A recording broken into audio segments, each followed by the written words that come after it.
Hi guys, welcome back to my channel. मैं हूँ दीक्षा और आज की वीडियो में मैं बात करूँगी कि मुझे कई सारे लोगों के कमेंट्स आते हैं, ठीक है। तो और वो लोग कहते हैं कि दी हमारी विश कब पूरी होगी। हमको सारे साइन मिल रहे हैं, मैनिफेस्टेशन के सारे साइन मिल रहे हैं। हम बहुत टाइम से, हमको 4 साल 5 साल हो चुके हैं हम मैनिफेस्टेशन की जर्नी में, बट समझ में नहीं आ रहा है कि इतना टाइम क्यों लग रहा है, हमारी विश कब मिलेगी। तो आज की वीडियो में हम जानेंगे कि वो कौन सा स्टेज होता है हमारी विश का, जब हमें पता चलता है कि ये लास्ट स्टेज है, ठीक है। तो विश के लास्ट स्टेज के बारे में आज की वीडियो में मैं बात करूँगी। तो देखिए, मेरे केस में जो हुआ था वही मैं आपको बताऊँगी। मुझे भी कई सारे साइन मिल रहे थे, यूनिवर्सल सारे sign, angel numbers, butterflies, rainbows वगैरह जो भी होते हैं सब। मेरी विश जो थी, ठीक है, उससे रिलेटेड तो मुझे बहुत ही ज़्यादा साइन मिलते थे, ठीक है। वो सब सारे साइन मुझे दिख रहे थे। कुछ लोग लाइफ में आते जा रहे थे, कुछ लोग लाइफ से जाते जा रहे थे, फ्रेंड्स दूर होते जा रहे थे, फैमिली मेम्बर्स के साथ बनना तो बिल्कुल ही बंद हो गई थी। फैमिली वाले मुझसे बात तक नहीं करते थे, सपोर्ट करना तो बहुत दूर की बात है, ठीक है। ये मैंने मेरी सक्सेस स्टोरीज में आपको बताया है। तो इस तरीके से ये सब चीज़ें होती जा रही थी। साथ ही साथ मेरी विश थी, मेरी एसपी के साथ मैरिज मैनिफेस्ट करने की कोशिश कर रही थी, तो सब कुछ उसके अपोजिट हो रहा था, बिल्कुल उल्टा हो रहा था। रिश्ते आए जा रहे थे, एक के बाद एक रिश्ते आए जा रहे थे मेरे लिए लड़कों के। वो रिश्ते भी अपने आप रिजेक्ट भी होते जा रहे थे किसी ना किसी कारण से, ठीक है। तो ये सब कुछ चलता जा रहा था।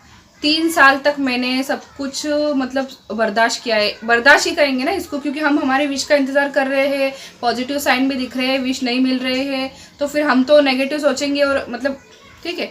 तो मुझे ये सब लगता था कि कब विश पूरी होगी मेरी। सारे साइन तो मुझे मिल रहे हैं, सारे साइन तो मुझे मिल रहे हैं, बट विश कब पूरी होगी, मुझे भी उस समय ऐसा लगता था, ठीक है।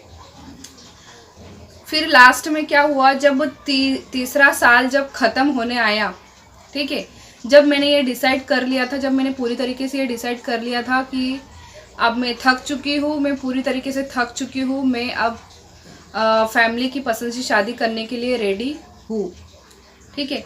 मैंने जब पूरी तरीके से मन में डिसाइड कर लिया था, जैसा कि मैंने मेरी सक्सेस स्टोरी में बताया है, मैं शादी के लिए ड्रेस भी लेकर आ गई थी। सारे घर वालों ने भी अपने लिए ड्रेसेस ले ली थी, बहुत सारी तैयारियां हो चुकी थी, शादी के कार्ड्स भी छप चुके थे, मेरी तिलक सेरेमनी हो गई थी, ठीक है। तो यही वो लास्ट स्टेज होता है हमारी विश का, यही वो लास्ट स्टेज होता है जब हम पूरी तरीके से हिल जाते हैं, जब हम पूरी तरीके से टूट जाते हैं, और जब पूरी तरीके से हमारा विश्वास यूनिवर्स के ऊपर से उठ जाता है, ठीक है। जिस दिन मेरी तिलक सेरेमनी हुई थी किसी और के साथ, उस दिन मैं पूरी तरीके से टूट गई थी, ठीक है। मतलब ऐसा लग रहा था कि मैं इस पूरी दुनिया में अकेली ऐसी हूँ जिसके साथ इतना बुरा हुआ है। भगवान ने इतना बुरा करने के लिए सिर्फ मुझे क्यों चुना, खुद से सवाल करने शुरू कर दिए थे मैंने। समझ नहीं आता था कि मैं क्या करूँ, मतलब एकदम जैसे पागल से नहीं हो जाते हम लोग, ठीक है। वो ऐसा मुझे लग रहा था कि ये मेरे साथ क्या हो गया।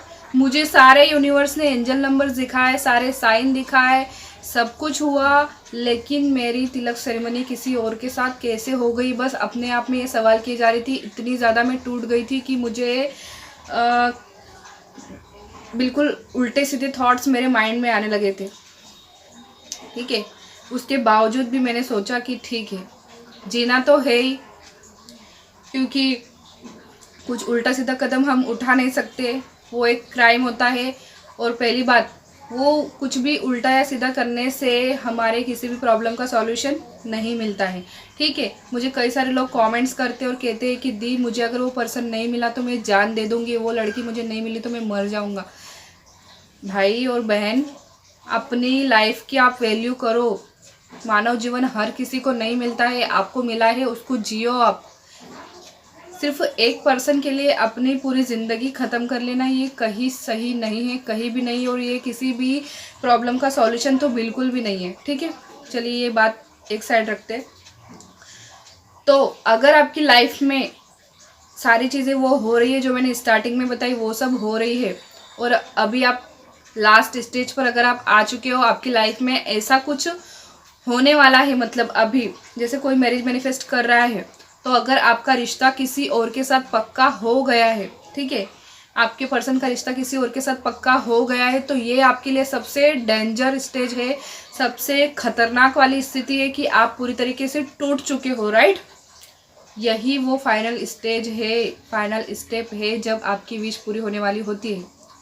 समझ जाइए, जब बहुत ज़्यादा नेगेटिविटी लाइफ में आ गई है, पूरी तरीके से उल्टा हो गया है, टूट चुके हो आप, तो यही वो फाइनल स्टेप है कि आपकी विश पूरी होने वाली है। ठीक है, तो मैं आशा करती हूँ आपको समझ में आ चुका होगा कि कब हमें पता चलता है हमारी विश पूरी होने वाली है।